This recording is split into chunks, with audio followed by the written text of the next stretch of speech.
What's next for Suubi? What is next for Suubi? You mean other than the most immediate, we got to get Christmas meals to feed these people? And that's the thing too, go back to Easter and Christmas meals, just the basics. We're talking about the uniforms. So most of these people eat posho. Do you know what posho is? Okay, so like a worse version of grits. Right. No butter, no salt. And grits aren't even good with butter and salt. Some people think so. Some people like them, including your father-in-law. So when we do that, it's in order to help them celebrate what Easter is about and then what Christmas is about. And so, but because they don't have this, so it's just one way for us to love them, and it's so great because our sponsors, they'll send money for their Easter meals and Christmas meals or whatever. But every single time I go, in whatever meeting we're in, they will bring up the fact that they love getting their meals. And last year or the year COVID happened, 2020, they did not think that they were going to get them. And when they came, the praise that went up for the Lord was so beautiful because they really didn't think that they were going to get meals that year. And so it's just stuff like that that's so simple. It's $25, feeds a family of 4 for Easter or Christmas. It's a little more. It used to be 20, and actually 25 is stretching it. But we try to give them some meat, and we try to give them. We'll give them a soda, which they literally only eat meat and soda when we give them to them two times a year, and it's something that we just take for granted. Yes. And so it's such a sweet way to bless the community. And we've also not even once our kids and our widows are taken care of, then we start looking where's the most needy in our community. And so we have our, Yahaya, our leper man. We always like to feed him. And I shouldn't call him the leper man. He's just, suffers from or had leprosy, that's the first person I've ever met with leprosy. Yes, yeah, I was just mind blown. I was like, I didn't think they still existed. That's crazy. Yeah, and it's he actually just had some pain in his leg, so we had to send him to the clinic. So praying for Yahaya to be well. But it's just practical stuff meeting practical needs, kind of just to extend the love of Jesus. Yeah. I forgot where you asked me big needs. So my dream is to have a secondary school. So when we first started Suubi, we had a big picture in mind. We first just started, it had 12 kids that ended up being adopted, all local and friends of the family and stuff. So that's pretty cool how God did that. And then we had the church because people need to know Jesus. That's the most important thing. And then the school because we wanted to educate the community. And we had so many young people. So all these kids that weren't able to go to school at all, primary. And so we built this primary school. Well, the big picture was for us to have a secondary school and then a trade school. And we want to start a bakery. So we have all these plans and dreams. And we feel like it's going to get there, but we need money. Yeah. And that's always what it comes down to. But right now, secondary school is probably the most urgent just because we're sending our primary schools off to other schools that are in Uganda that aren't teaching Suubi curriculum. Yeah. Well, not even the curriculum; it's just the values, and it's we've trained them up to love the Lord, and I'm so proud of our kids. They go through and they're just respectful and they're helpful and they're they love Jesus and they share Jesus and they're they grow into leaders. And then once they graduate from primary, they're going to other secondary schools. We're still sponsoring them. We're still counseling them. We're still checking on them consistently. We're still providing uniforms and we're still providing food for their families and all of those things, even though they're in secondary school, but they're not under our teaching and under our leadership who, we loves the Lord and stuff. So my heart's really for a secondary school right now, just so we can. What's the number that's going to take? Keep that. Oh gosh. It just depends on if we can find, how much does the land cost, or can we do it where we already have land, or, can we buy a school that's already been there and redo it? And it's $100,000 easy, $250,000 just for the whole picture. It's just going to be it's a lot. And all right. So if anyone's listening that has 100 racks or 250 racks that they want to, drop on the Suubi Project, you can donate at thesuubiproject.com. They might, is there, sometimes. But you know what? Yeah. We laugh about that. And that is so true. I would love to take, but I'm blessed by every donation and even the $5 donations that come in, that's a blessing because that's what that person can do. Yeah. And when we all get together and do the part we can do, that's when God can use that. He takes our bread and fish and he multiplies it. It's like, I don't have all the answers. I don't have all the resources, but he will take whatever we offer and he multiplies that. And that's what gets us done. This is not just me and Gary. Right. We started it, but this is God doing his work through people that say, here's my 1 fish. Here's my 20 fish. Here's my 100,000 fish. Yep. Because don't get me wrong, I'd love some big money.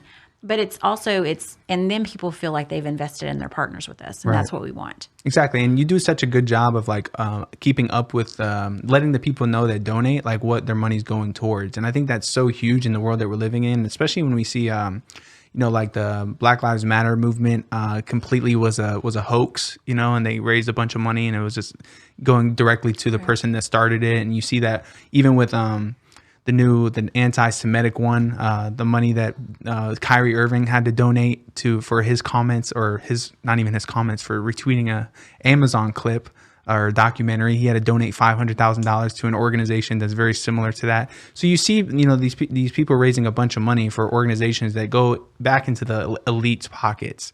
Like we even see that with the Bill Gates and Melinda Foundation, where a lot of money goes. It's just basically, it's a tax loophole that a lot of people use. And unfortunately, we've even seen that with I don't remember which one it was, either FEMA or Red Cross, where something got exposed where a lot of the money was not going to where it was being said. And that's what's so cool about Suubi Project. It's like, it's so real, and it's so you do such a good job of letting people know. Like you take a picture of all those Christmas baskets that you're talking about on that big field of everybody just getting one, and you get to see people smiling and holding their meal. You get to see the uniforms, so it's something where you're like, wow, like that uniform that kid's wearing, like I had something to do with that. I put that, I had the money that God blessed me with, I used it to give. And shout out something tangible. Shout out my buddy Turner Schwartz and Cecily.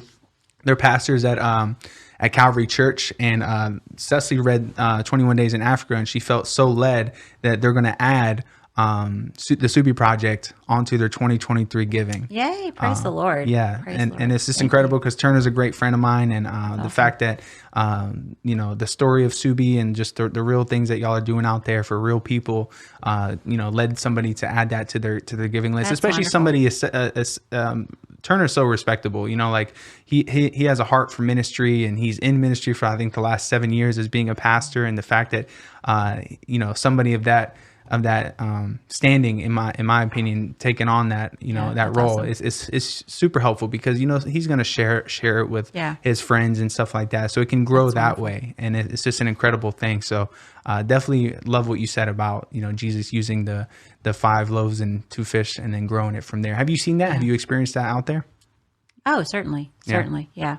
It's evident in almost everything. It's even the people that work for us, they're offering their fish and their loaves, and the Lord's just multiplying that. And you see it in the kids' lives.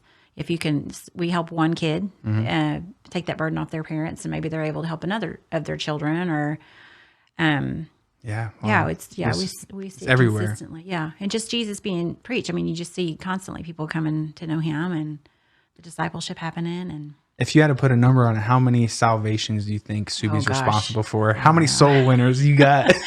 I don't know. Yeah, you don't know? All right, you're humble. I don't know. All right, what are you most proud of when it comes to your ministry? What am I most proud of?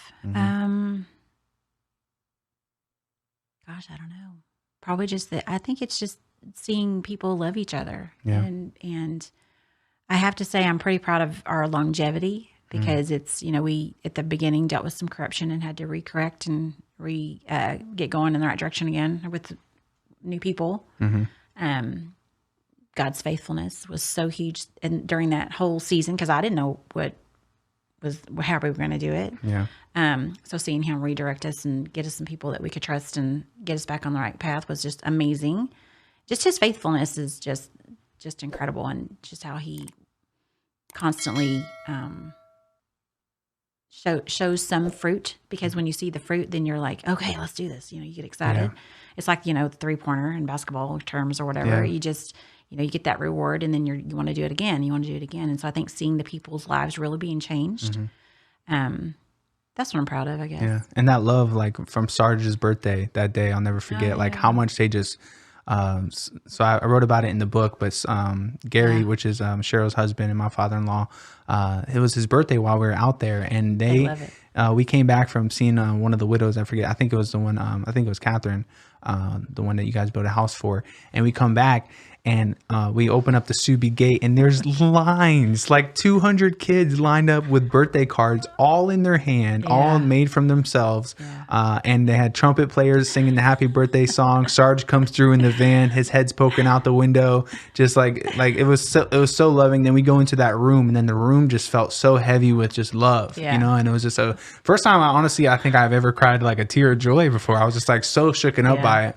And I was just, it was one of those representations of like, man, that's the fruit, you know. That's like that's where you see that moment of like, wow, like all the work that you put in. And also like time is such a currency, you know. I'm really learning that the older I get, time is a currency.